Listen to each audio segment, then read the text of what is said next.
Hi. Welcome to Artist and Critic. I'm Don Gray. We're continuing our discussion of contemporary art. As you know, the past two programs we've been talking about some of the problems in modern painting, the artificiality, superficiality, the coldness, the impersonality of it, indeed the mechanization of it.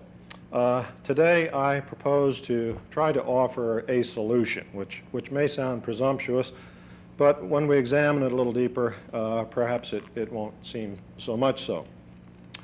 My simple proposition is that the artists, those serious-minded artists, and there are few of those indeed. Many simply look at art as any other career, any other business endeavor, but I'm speaking primarily for those artists and to those artists who are trying to be great, who are trying to make a profound artistic statement. I think we must come back to nature. We must try to present it on our canvases in all its power, all its substance, all its density, all its vibrancy, all its color. Okay, let's look at some pictures to perhaps give us some clues on some of the do's and don'ts of what we might do, what contemporary realists might do. In the first picture, we see a self-portrait by Vincent van Gogh, painted in May 1890, 2 months before he committed suicide. See, and we could say, why did he commit suicide? Terrible life, sells one painting in his lifetime.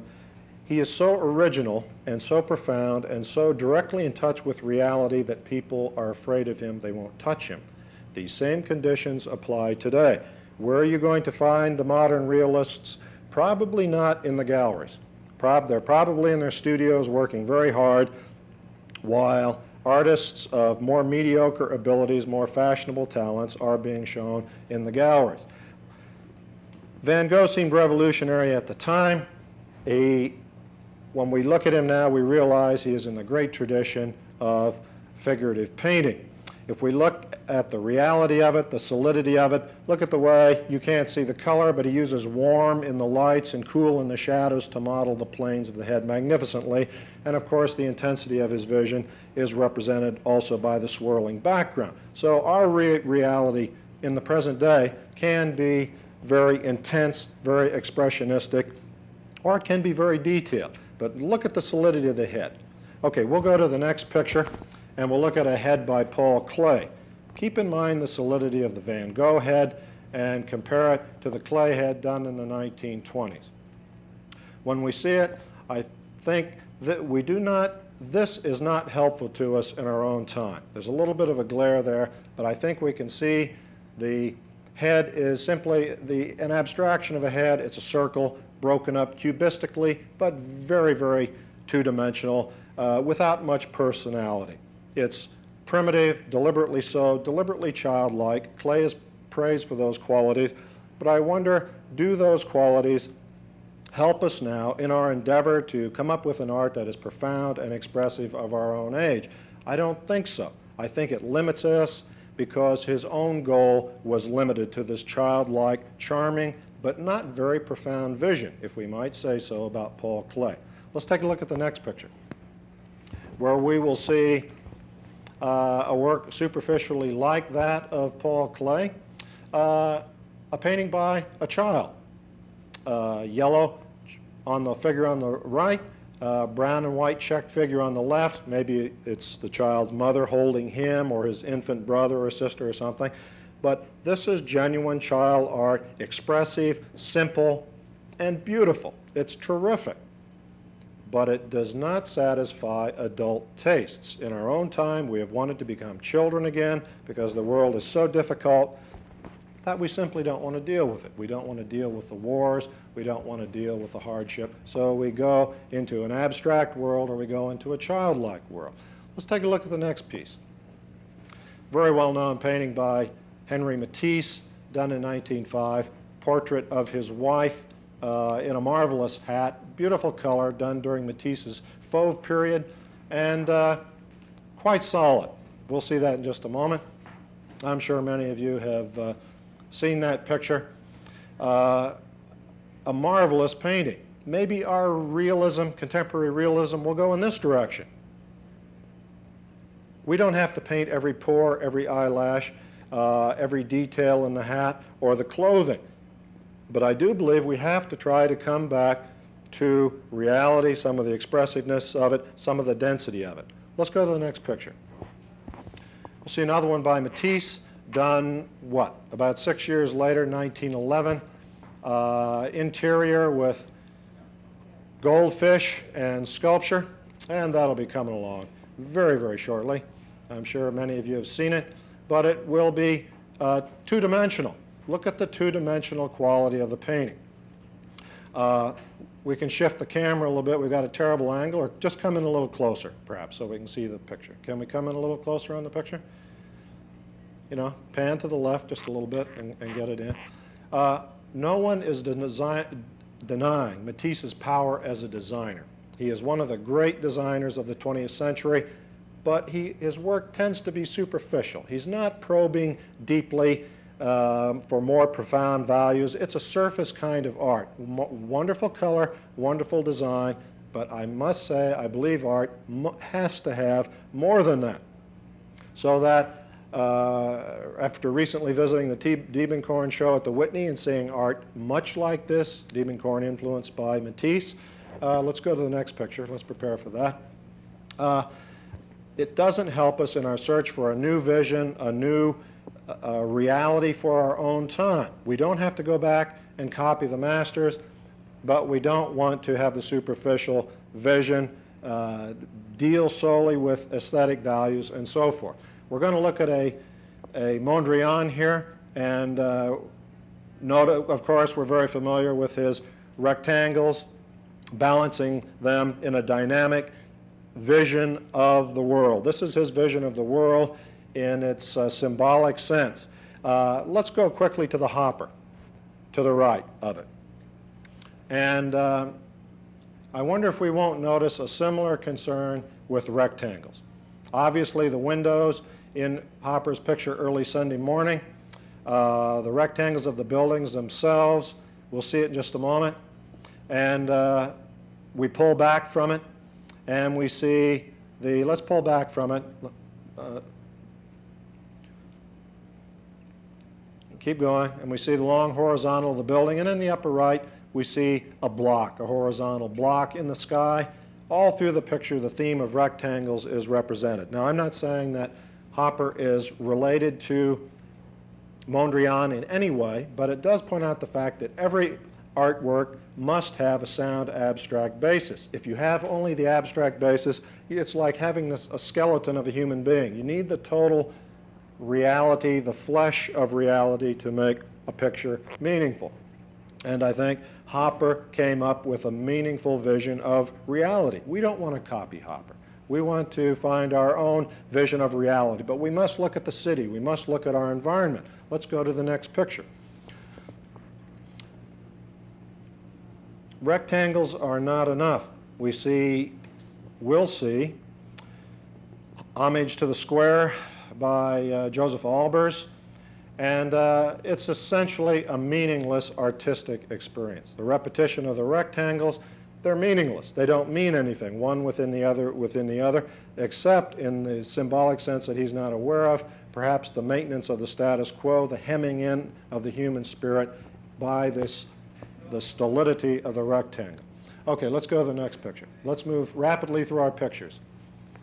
We'll be looking at an academic painting by Jerome, Leon Jerome, painted in 1874, The Gray Eminence. Now, I'm not sure our reality wants to move in the direction of academic painting. He was the arch foe of the Impressionists, as you well remember, heavily literary in its theme, marvelous in its technique, and there's a new interest in the academics because of their marvelous technique. Certainly, many of our realists today feel that they have to paint every pore in order to try to come back in contact with reality after our period of abstraction. If that's the way you have to go, artists, do it, but be aware that technique is not totally the answer in realist painting. Okay, let's go to the next picture. I think maybe we can move faster if we have to pan to get all the pictures in. Let's do that.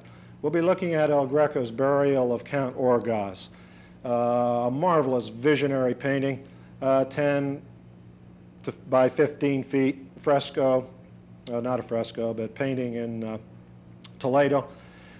If our realistic vision is visionary, if it is expressionistic, if it has some of the power and expressive poetry and magnificence of a work like El Greco, let's do it. Let's not be bound by the photograph. Let's not, we will have a show later devoted to photorealism and how artificial and shallow it is. But we must be what we must be, but let's try to paint our surroundings. Let's try to, if we're in the studio here and we see the monitor and the camera people, let's try to paint them with vigor, intensity, and integrity. Squares, triangles, abstract relationships will not suffice when we're trying to express reality. Okay, let's take a look at the Aikens. Gross clinic, marvelous. Solid forms, dramatic presentation of those almost spectral lights of the patient in the lower right being operated on by the master surgeon whose domed head reflects the light, not only of the overhead surgical lights, but of his own intellectual brilliance. Marvelous realism, dramatic form, and beautiful composition, use of light and dark. The realist picture, the powerful realist picture, must have a sound, abstract basis. We're not talking about academic painting, we're not talking about calendar painting, we're not talking about countryside, scenes of countrysides and sparkling brooks and cows that you see at your Woolworth store. We're talking about realism with integrity. We look at the Ben Shahn coming up next, coal miners' wives. It's tragedy. Obviously, they've lost their husbands in the pits, and there's tragedy here. But it's caricature. It's cartoon. Shahn was not a major painter. It's two-dimensional, it's thin. This is not realism. This will not help us in our contemporary realism. Let's go to the next picture. Wayne Tebow, often identified with the pop artist, but really he's more an isolated figure in California. We look at his two sitting figures, 1965. This isn't photorealism. I feel that he did paint it from the model, but it has the cold impersonality of photorealism. We're going to look at it in a minute, and we're going to leave it very, very rapidly. Let's just get a quick look at it. The figures isolated from each other. Perhaps he's expressing that the two people are not that friendly or that close, but it also expresses the impersonality of our age. But let's talk about the technique, the coldness of it. Okay, pull the card, and we'll go to the next picture. Now, photorealism is a cold, impersonal medium. It is related to the mechanization of our own time, the camera, a machine. How about the use of the airbrush in our own time? Another mechanical detriment to the true expression of painting. Okay, we're going to take a look at a Soutine. We're looking at it, a little bit of glare, but fast work has fixed it for us. The one danger of expressionism is that the formlessness will develop, that it will become flabby and soft. Soutine skirts it at times, but the marvelous intensity of his vision, his total commitment to his painting, in this portrait of Kisling, I believe a fellow painter, perhaps a dancer, who hung out with Soutine and Modigliani in the Bohemian life of Paris in the teens and 20s. This is expressionist art. It's alive. Most galleries won't touch it today because they feel that with abstract expressionism passé, and deservedly so, although it had its moment of passion, we're now in the icebox of the human soul. Artists, the galleries will not touch this kind of art. Okay, let's go to the next one.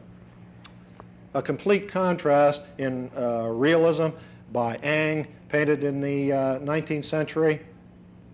Louis Bertin, portrait of Bertin. Look at the detail. Realists, if this is your way, do it. But don't do it from photographs. Do it from the model sitting there in reality. A great pose with the hands spread-eagled on the knees, and a marvelous character study, solid in form. A great painter was Ingres in his own way. Okay, let's go to the next one. We're living in a difficult time, and artists often try to express the horror of our time, the destruction of the human spirit, and in a work by Edward Kienholz, Birthday, 1964, a tableau, three-dimensional, we have some of the horror. The woman with candles sprouting from her pubic area, blowing a plastic bubble. It's all in white, and it's hideous. It's meant to be monstrous and express some of the monstrousness of our own time. And our own time is monstrous in many respects. I would say, though, that if you want to express horror, your artistic means must be durable. They must last through the ages.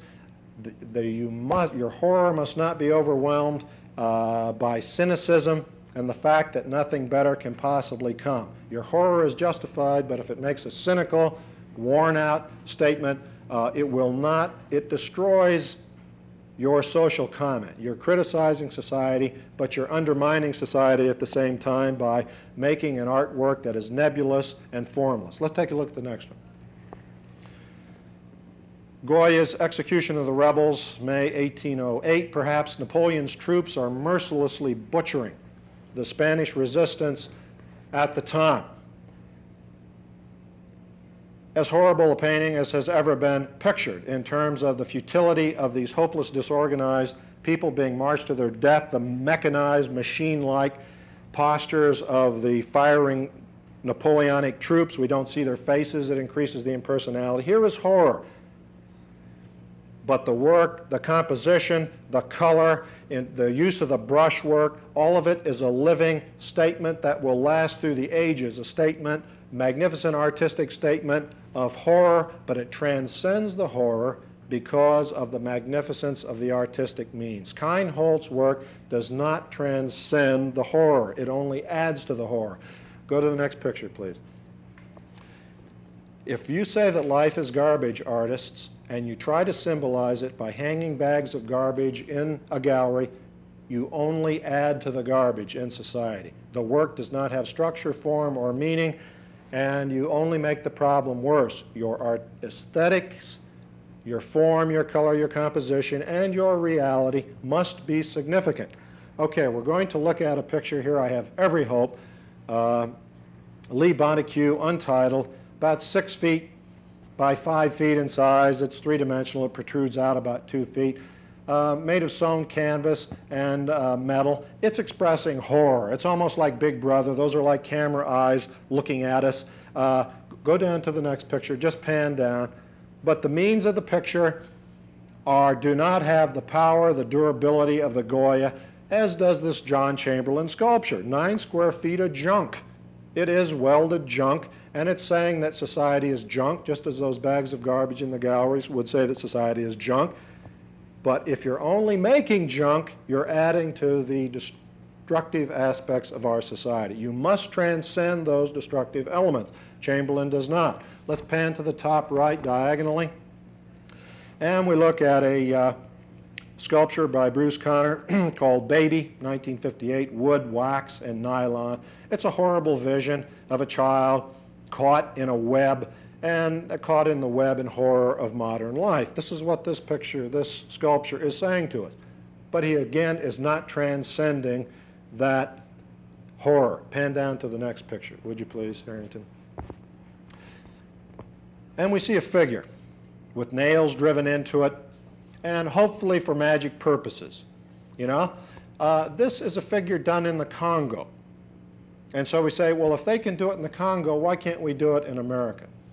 I would say, okay, we can do it in America, but I don't believe it's going to have the power. In the Congo, this has magical purposes, has magical forces. People believe in it. They feel they're driving out the evil spirits by putting in the nails. In our New York modern art scene, we are simply making decadent statements, if I may, that do not mean anything to us and simply add to the decadence. Okay, let's go to the next picture, the Van Gogh. Friends, all around us, artists, is the reality that all great artists have responded to, whether it's in the cafes, the theaters, the boudoir, the king's throne room, the bathroom, the sports stadium, what have you. Van Gogh's famous night cafe, famous because it has the emotional intensity of the man that the man was feeling at the time. He said this is a place where a man can go mad or commit a crime, and his feeling transmits those ideas. Sulfurous reds, greens, and yellows. The place seems ablaze like a pit in hell, and the people sitting in the tables are lost souls drinking the night away as Van Gogh paints the night away to forget his own loneliness and sorrow in a world that cannot accept his vision. Look at the white pool table keeper, almost like the doorkeeper of hell. Once you play your little game of pool, you go back through that door and you never come back again. You know, it's all flaming back there. But it's an ordinary pool hall transformed by his vision. Artist, what is your vision? Get out there and paint it. Let's go to the next picture. Another cafe.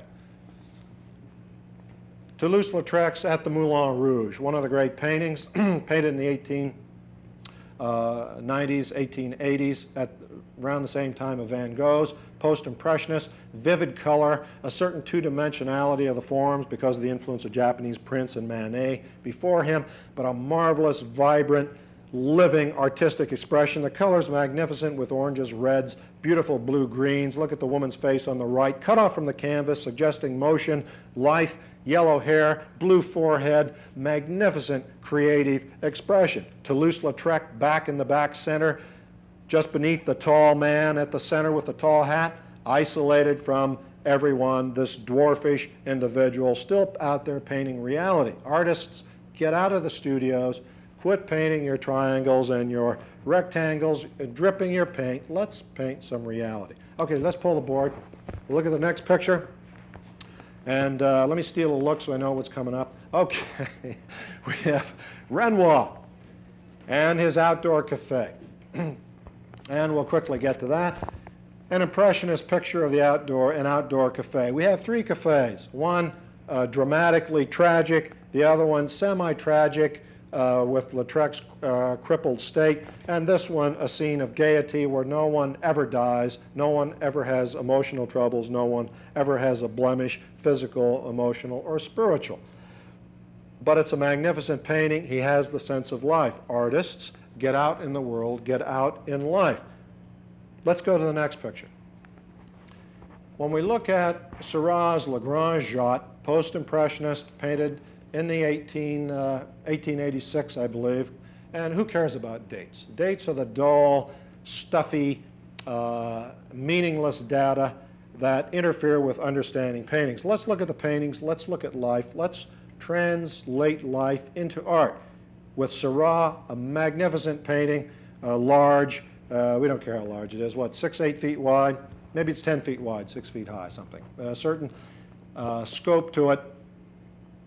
It's an excellent painting, but look how the figures are beginning. Lost my mic here, we'll carry on with it. But notice how the figures are beginning to be artificialized, to become almost like columns, holding up buildings, silhouettes, and so forth. It was at this very point, Seurat, almost more an scientist than an artist, that modern art began to go astray. We began to look more toward formal, impersonal values. As magnificent as Seurat handled it, the seeds of our own current despair and the blind alley that art is currently in were sown. Okay, let's go to the next picture. Well-known painting from the Museum of Modern Art, Pablo Picasso's Girl in the Mirror, and no one will deny that this is an effective picture. It's effective as a color, as design, and perhaps even more so as emotional, symbolic statement.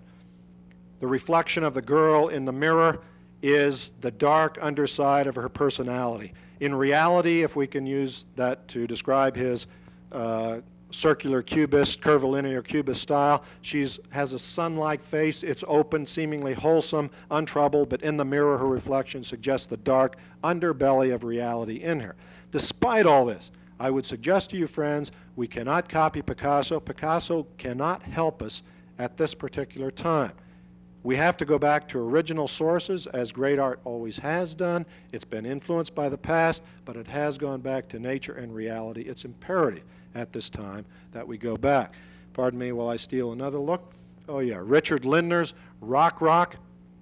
This is not helpful. Contemporary painting, formalized, much in the manner of Seurat, obviously different, but contemporary, hard-edged, impersonal values, the figure hiding behind his guitar, the guitar more important, the overall design more important. Let's just pan right across, keep him on camera. Constantine Brancusi's torture, it is sort of torture in a way, torso of a young man, done in the early part of the 20th century. This is not helpful to us, friends. Impersonality, a certain interesting combination of materials and phallic images, but this doesn't help us. Let's pan to the next one. Alberto Giacometti's Man. This is a true image of 20th century man, ravaged physically, spiritually, emotionally, psychologically, not even a shell. He's withered and shriveled down to nothingness. This is the state that we're at, artists and friends of the arts. The few great or aspiring to be great artists must go back to original sources. Giacometti cannot help us except as a warning. Okay, pan down to the Wyeth.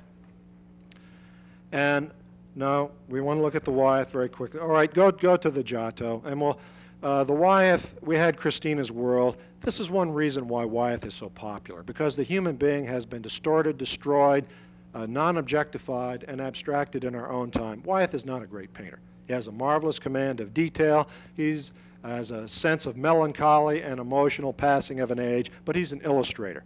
Let's close on the Giotto. Close on the Giotto. You don't have to have the camera on me. Giotto is important. 500 years ago, he initiated a revolution where bodies were made three-dimensional once more, people had feelings and souls once more, and often artists speak of Cézanne in our own time, of ending Giotto's revolution, bringing abstraction. Friends, we need a revolution like Giotto once again. Thanks a lot.